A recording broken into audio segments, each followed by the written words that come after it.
The panel organizers have asked us to answer 3 questions.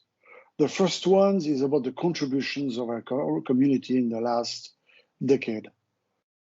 The first thing that comes to mind is search-based software testing, or the application of meta-heuristic search to test automation. For example, for scalable test data generation at the system level. Another important area of progress is the use of machine learning in test automation, for example, to support regression test selection and prioritization. And then related to that, the use of test execution history and change data across builds, for example, and most particularly in the context of continuous development and integration environments. Last but not least, a topic that has been neglected for a long time, the testing of cyber-physical systems, which is extremely important given the increasing preeminence of such systems in our society. For example, the testing of CPS models, such as Simulink models, or simulation-driven testing, or the analysis and monitoring of large traces based on specific languages, capturing the specific properties of cyber-physical systems. Regarding future directions, the second questions from the panel organizers, I would say that we have developed as a community many interesting ideas and concepts, but many of them are not practical scalable in most engineering contexts. For example, mutation testing, metamorphic testing, among others. We need to focus on devising novel engineering solutions that are not only scalable, but also practical for engineers, at least in some well-defined context. There are no universal solutions to any problem, but at least in some targeted context, solutions should be scalable and practical based on specific working assumptions. For example, recently with colleagues in Luxembourg, we worked on mutation analysis in embedded systems in the space domain, and that was quite a challenging endeavor. Also, regarding future key directions, I think we need more multidisciplinary research. It's really the case that one technology solves an actual problem. We are lucky that at this point in time, we have access to many performant technologies that have made a big leap forward in the last decade, but also that have many potential applications in the context of testing and analysis, such as machine learning, natural language processing, meta-heuristic search, solvers, symbolic execution, simulation, among others. And very often, the thing to do when solving actual problems is to think about how to combine them in a smart way, in a specific context for targeted problems. And this is very hard work, for example, based on my experience in testing automotive driving systems. So, a third question that was posed to us by the panel organizers is related to critical factors for the fields, or success factors for the field. We need fundamental research that is not driven by problems, long-term research. And research is a risk, it can fail. And we have done very well with that type of research in our community. However, our practical impact has been limited over time, and this is being noticed by institutions, funding agencies, and so on. For example, EU research calls do not include software engineering as a main topic. Other fields have had much more visible impact, such as AI, bioinformatics, or robotics. However, testing analysis research is a practical field, and there is no reason that we should not have substantial visible impact. Impact, however, requires thorough understanding of problems, both present problems and future foreseeable problems. However, problem understanding requires collaboration between researchers and industry. We are not going to gain that understanding for most topics in our university offices.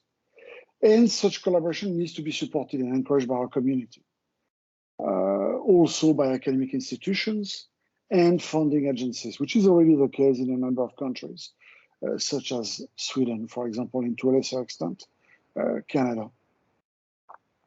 And I will conclude by simply stating the obvious at this point. The obvious, but nevertheless a very important point to make, in my opinion, is that applied research driven by industrial contexts, focused on scalable and applicable solutions, is not only a difficult endeavor, but also a very rewarding one that deserves to be supported and encouraged. Thank you.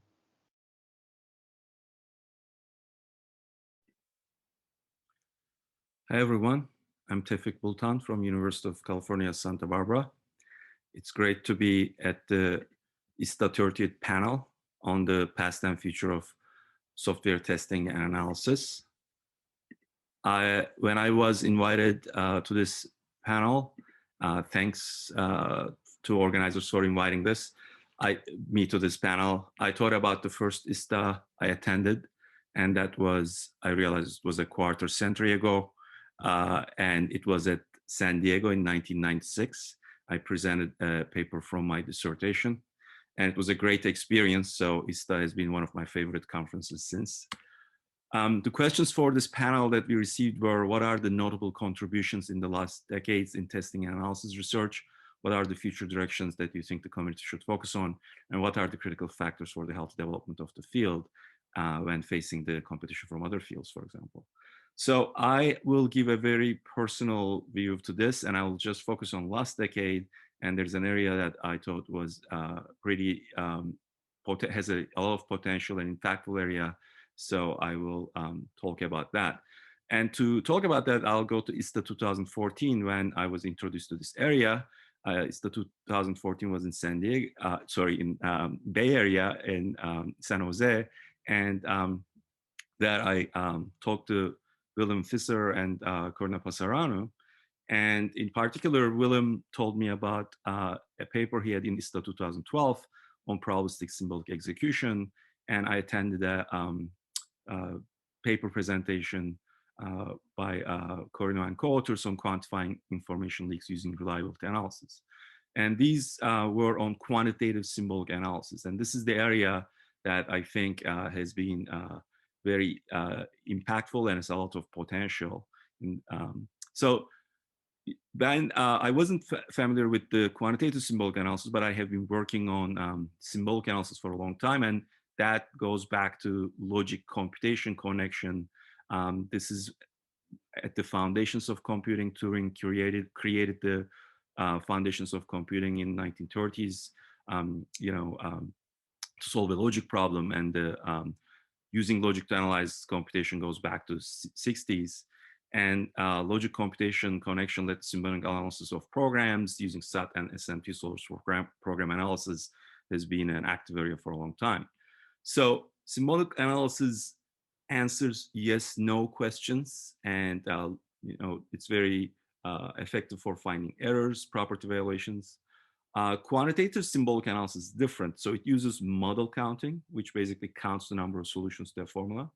And model counting can be used for quantitative analysis, where you determine probability of a behavior, for example, or determine the amount of information leakage. So instead of yes, no answers, you give quantitative answers. So therefore, my personal answer for last decade, I thought quantitative symbolic analysis techniques have been a notable contribution to testing and analysis research. And I believe that in the future, scalable quantitative symbolic analysis techniques and their applications will be important. So I personally plan to work on this area. I have been working on this since 2014. I got familiar with it, and I continue to work. So the final question was, what are the critical factors for the health development of the field, and especially when facing competition from other fields? Well, I would say that I would not worry about competition among subfields of computer science. Computer science is the top field of our time, so there's plenty of research to be done by everyone. I would say one critical factor for healthy development is balancing impact and innovation in a field. Innovation without impact is not helpful, and impact without innovation is not research. So that balance is the crucial for future of the community. And I'll finally say that if you want to work on quantitative symbolic execution, I'm looking for postdocs and PhD students at UCSB. Thanks. Hello, I'm Myra Cohen, and I wanted to thank you for inviting me to be on this panel. In this short video, I'm going to answer a few questions that the organizers asked of us. So the first one, what are some notable contributions in the last decades? And obviously I can't answer all of those, but I'd like to mention a few. So first, the area of search-based software testing, or the use of meta-heuristic search and evolutionary algorithms, has had a large impact on the testing and analysis community, from unit system testing to improving fuzzing. And it also has led to entirely new areas such as automated program repair, which is the second area that I think we've made great advances. The idea that we can automatically repair programs. And this emerged from the SBST community, but it's evolved into much more. In fact, we use many techniques that are no longer search-based. And key technologies in making this successful have been additional advances from the testing and analysis community, such as fault localization, synthesis, and test suites as specifications. We've also built many hybrid techniques, so we don't think about analysis and testing as disjoint anymore, but we combine completeness and analysis with sampling and incompleteness in order to make our techniques scalable and practical. We've also looked at systems not as single systems, but as families of systems. And this idea that we can consider variability or configurability, which is an orthogonal dimension of software during testing and analysis. We've seen a lot of advances in the last 15 years, both on the analysis and the testing side in this area. And I think there are some other dimensions of software that we're going to see becoming important as well.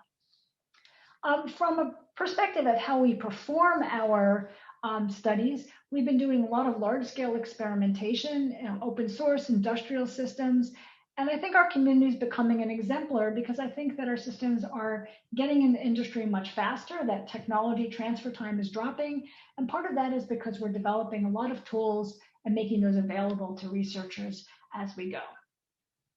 Now, what are some future directions?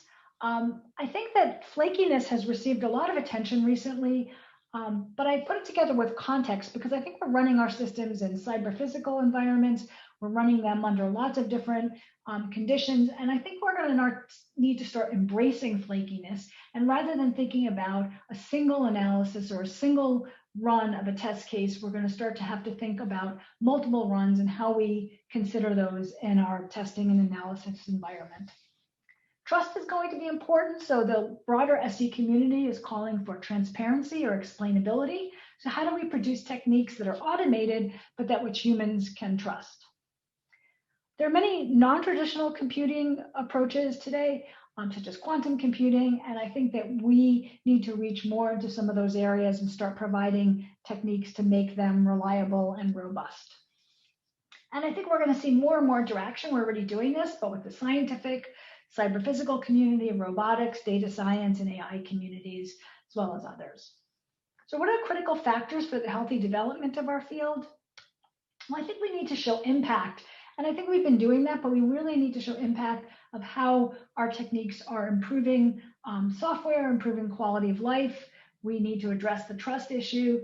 And while I think that industrial relevance is very important, we don't want to forget still making fundamental advances. So we still want to combine those two together in order to advance our field.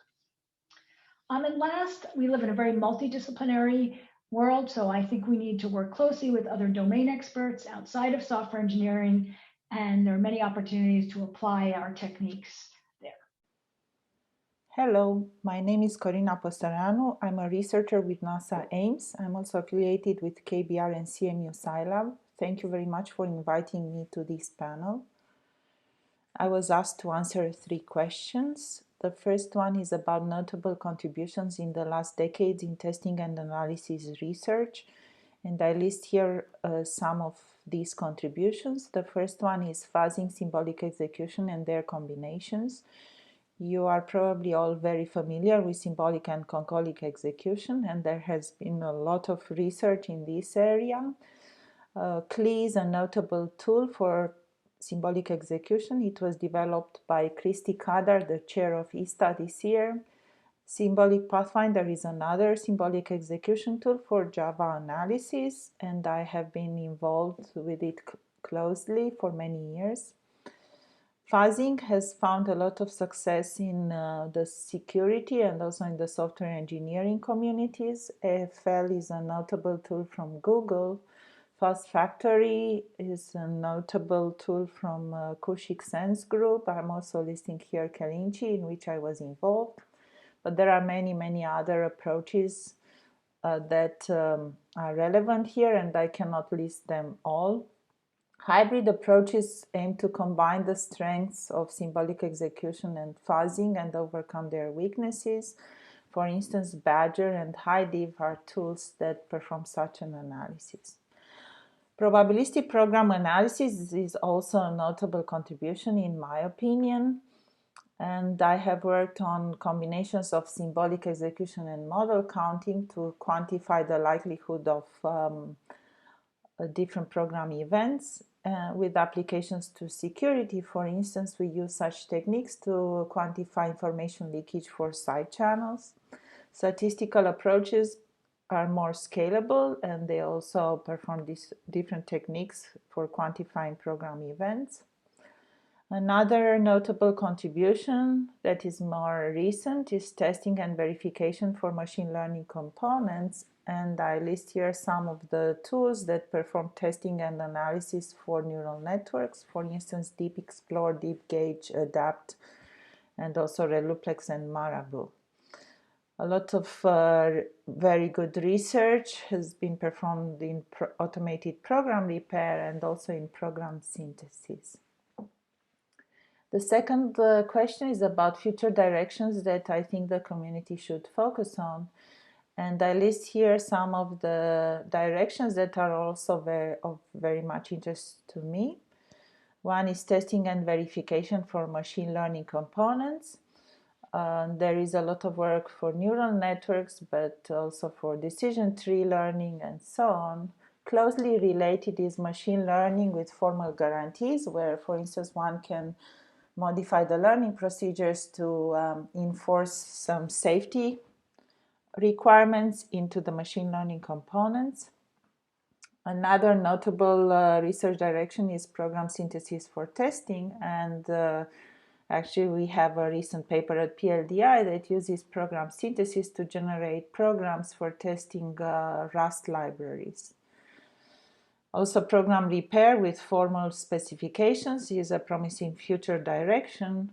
Usually in automated program repair, test suites are used to judge the repair, but in my opinion, the use of lightweight formal specifications can help overcome bias in the judging the repair. Finally, critical factors for the healthy development of the field include more available funding, inclusion, perhaps softer competitions, and last but not least, in-person conferences. Thank you.